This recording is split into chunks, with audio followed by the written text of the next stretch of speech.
Now, the next part is liberalization. So, we understood why the new economic policy was adopted by the government. Now, let's understand what is liberalization. See, liberalization, to understand this particular term, we need to understand the objectives of liberalization. See, when liberalization happens, you are allowing outside companies to enter into your local market. So, this would happen. When this happens, what would happen is increase in competition among domestic industries would be there, because now they have foreign companies competing with them. There would be a decreased depth of the country, because when these foreign companies come in, they are investing money into your country. Okay, this would promote cross-border trade. Okay, because we would be now an open economy, so we would allow more trade happening between the two countries. The size of the market will obviously increase, because if the sellers are increasing, then they will start producing those goods which are required by the people, and the size of the market accordingly increases. Okay, so the reforms which the Indian government introduced in the name of liberalization were, first, what we did was we removed the industrial licenses. So earlier, if you had to open an industry, you had to take a license from the government. Now this issue was solved, it was done away with, wherein now there was no requirement of getting a license from the government to open an industry. The export-import policy was liberalized accordingly. There was technological upgradation done. The fiscal policy and the foreign investment also changed. So let's understand how and what happened. See, as I said, industrial sector reforms happened. So we abolished the industrial license except for 5 industries. Now what were those 5? Liquor, cigarettes, defense, equipment, industrial, explosives, drugs, pharma, and dangerous chemicals. There was contraction of public sector. So what happened?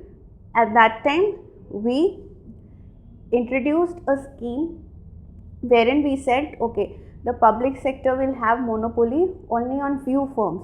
Now remember, at that time we came down, this number came down to 17. If I have to see today, there are only 3 sectors, 3 areas, 3 industries where the public sector has a monopoly or is dominant. That is your railway, atomic energy, and defense. Now if things go forward, even defense would be opened up for private players as such. So basically what happened here was, the contraction of public sector means there were various industries which were earlier reserved for the public sector. They were now opened up for private players, and private players were allowed to participate and earn profit. Now there was a de-reservation of production area. See, prior to 91, what was the scenario? The small scale industries, they were given 800 industries which the large scale or the medium scale enterprise couldn't invest. It was only if you are an SSI or if you are opening up an SSI, you can invest in those 800 industries. Now this was done away with. So now the large scale and the medium scale could invest and do a business in these 800 industries. What happened about the financial sector reforms? Now this was with the industry.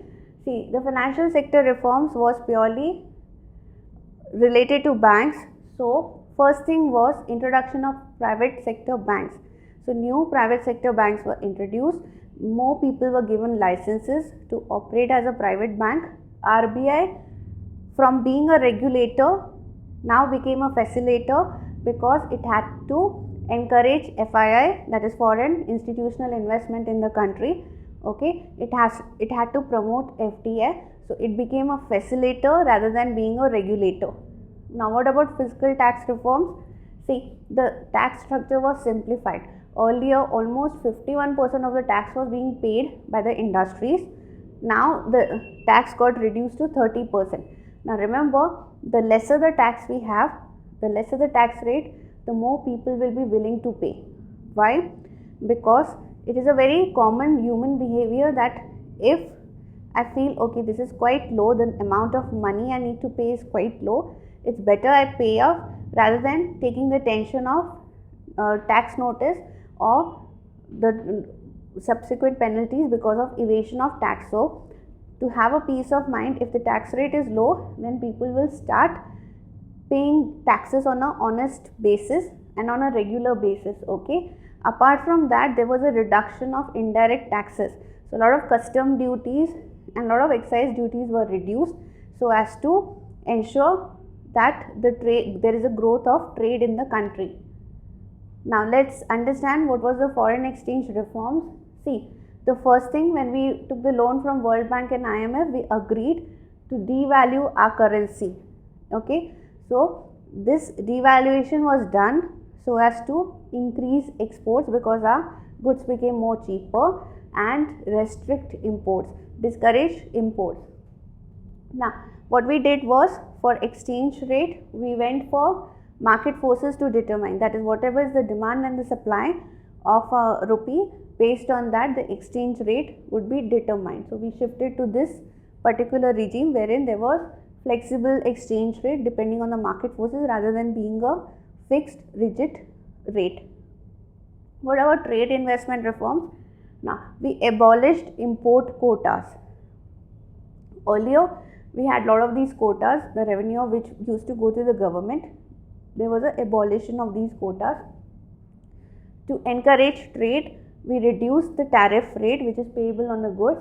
Now we also abolished the import licensing and we withdrew export duty. Now generally this was a duty payable on exports. So when it comes to reforms, as I just showed you, these were the reforms which are being carried out in your industrial sector, export-import policy, technological area, fiscal policy and foreign investment.